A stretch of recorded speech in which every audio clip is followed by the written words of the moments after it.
Hi KUSD 5th graders, my name is Mrs. Kelly.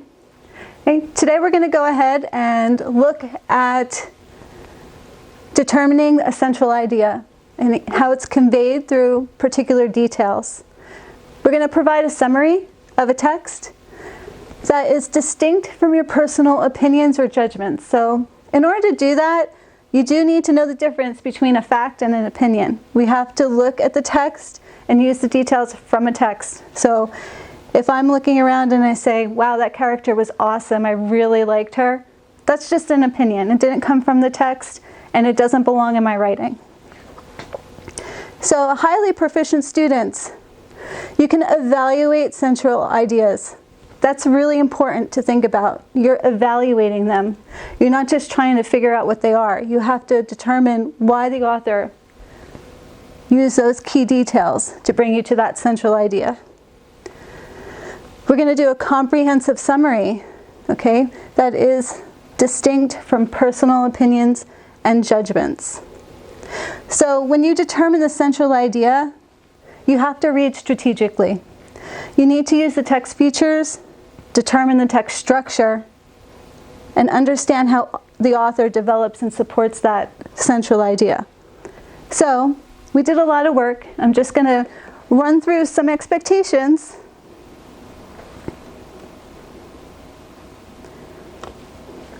There's a lot of people in KUSD to help put this together for you. So our expectations is that you are self-directed, because you will be learning from a distance. That you actively participate in your learning activities. We expect to do your best, whether you're at school or at home. And we hope that you keep in touch with your teachers.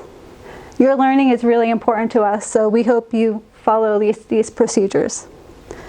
I'm going to give you some pictures to look at.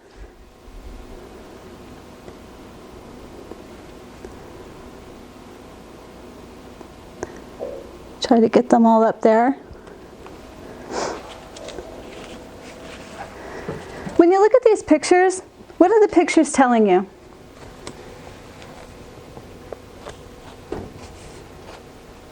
If I'm looking at everything here, the woman on the back and they're walking through water, someone helping her get up the side of a mountain, planting, cleaning up. He's got his little dog, he's walking through water. And this person is giving a koala bear some water. When I look at all of these, I kind of get an idea, while they all have their own separate details. The idea is, this is about ways to help people. And I can do that just by looking at the pictures.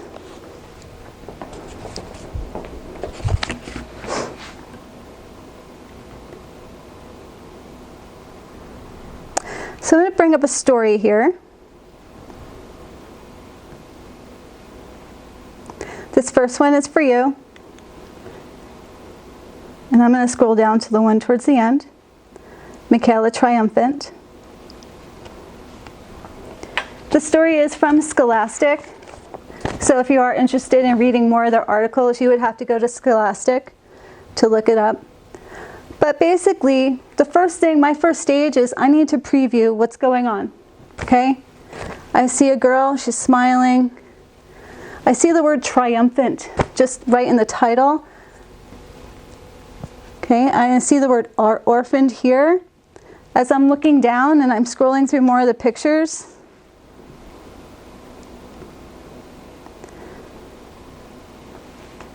I see her doing ballet. I see a subtitle, Life in the Orphanage. That kind of makes me wonder, what does life in the orphanage have to do with ballet?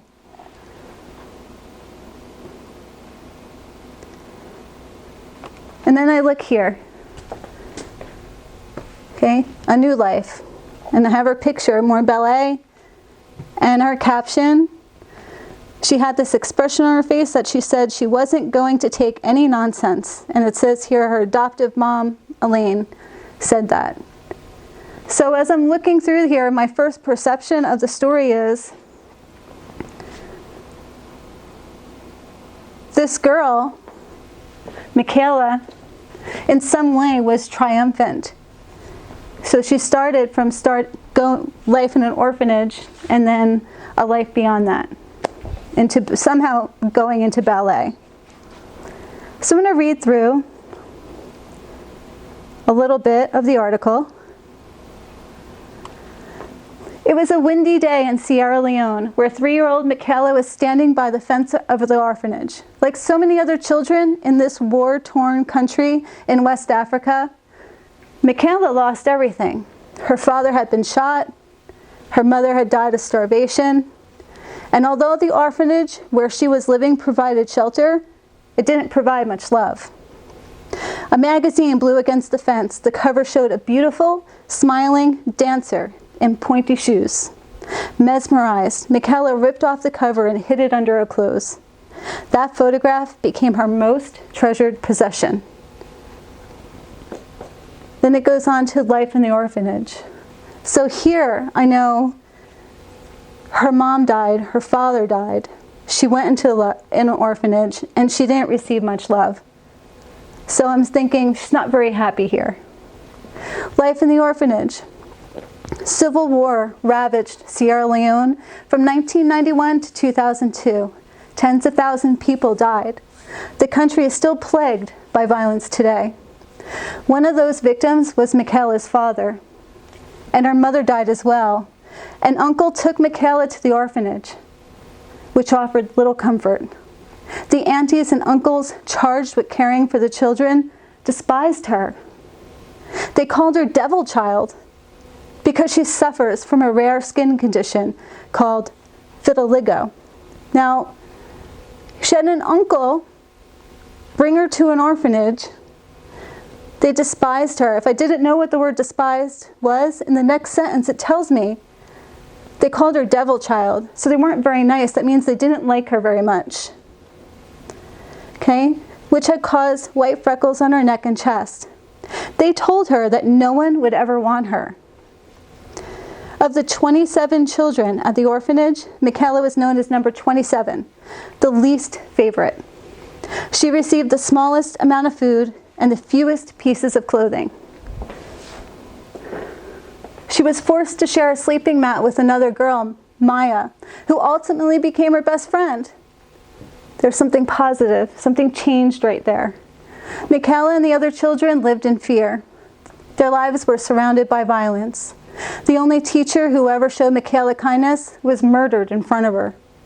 Through it all, Michaela clung to the photograph of that dancer, which soon grew tattered and dirty.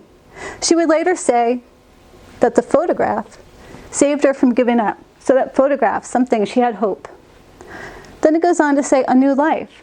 So we have this life of pretty much horror. Parents died. No one liked her in the orphanage. She had one friend. She got the least of everything. But now we're going into a new life. In 1999, a kind American couple named Elaine and Charles DePrince came to the orphanage. They had traveled all the way from New Jersey to adopt a little girl. They chose Maya, but when they heard about Michaela's plight, they decided to adopt her too. Michaela was in bad shape. She had tonsillitis, swollen joints, and a disease called mononucleosis, which makes you extremely tired, but her spirit was strong. She arrived in the U.S. with attitude, Elaine says. She had this expression on her face that said she wasn't going to take any nonsense. Once Michaela was healthy, Elaine enrolled her in ballet classes. It was clear right away that Michaela was extremely gifted. Still, the memories of her ordeal in Sierra Leone haunted her. It took a long time to get it out of my memory, she says, but my mom helped me, and I wrote a lot of stuff down so I could recover from it. Dance helped me a lot. Today, Michaela, now 17, has blossomed into a confident, skilled dancer. She has starred in a documentary, performed on ABC's Dancing with the Stars, and appeared in Teen Vogue. She was recently hired by Dance Theater of Harlem, a famous ballet company in New York City. One day, she hopes to return to Sierra Leone and start a ballet school for girls. My life is proof that no matter what,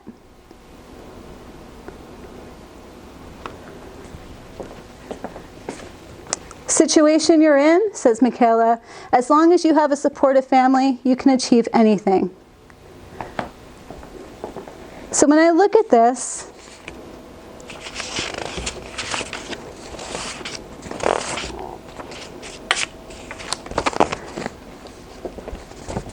I'm going to make a little note over here on the side, because now we have to start analyzing the text a little bit more.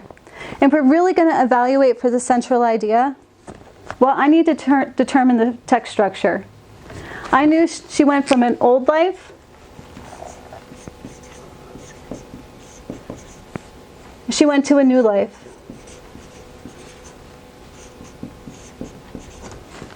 There are dates that show me.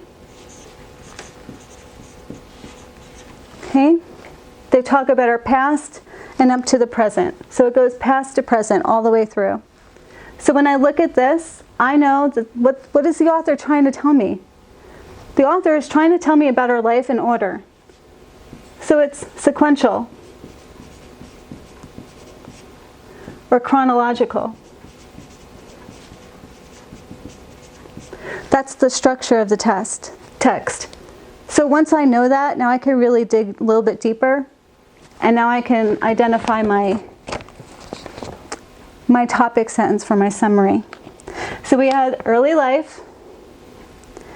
I know it's chronological. And through this, she overcame lots of hardships. And these are my details that help me support it. These hardships need to come directly from the text. These are going to give me my details. And she eventually built a new happy life with her adoptive parents. So, the story, if I'm looking for the central idea,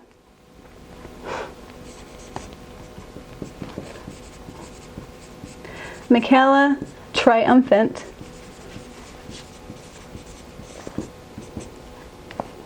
depicts the struggles of Michaela,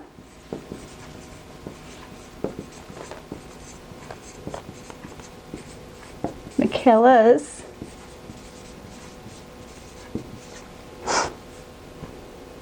early life,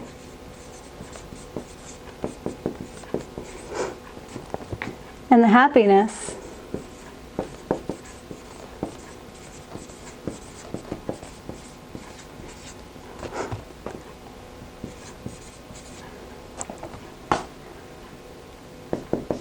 in the life she lives today.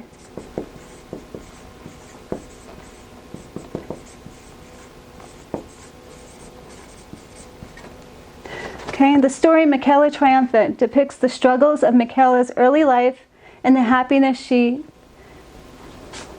has, sorry about that, in the life she lives today. I have a topic.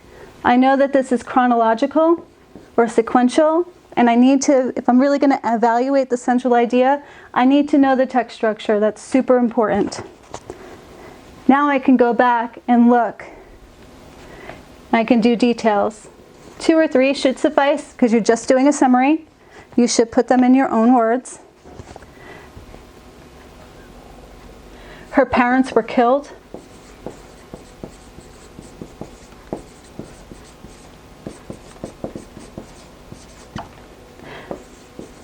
She lived in an orphanage.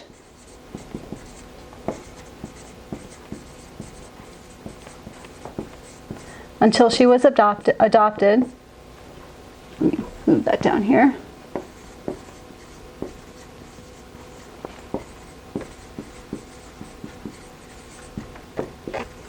And then finally, her adoptive parents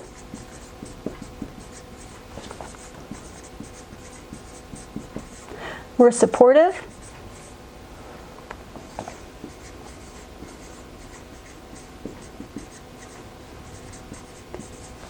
And enrolled her in ballet.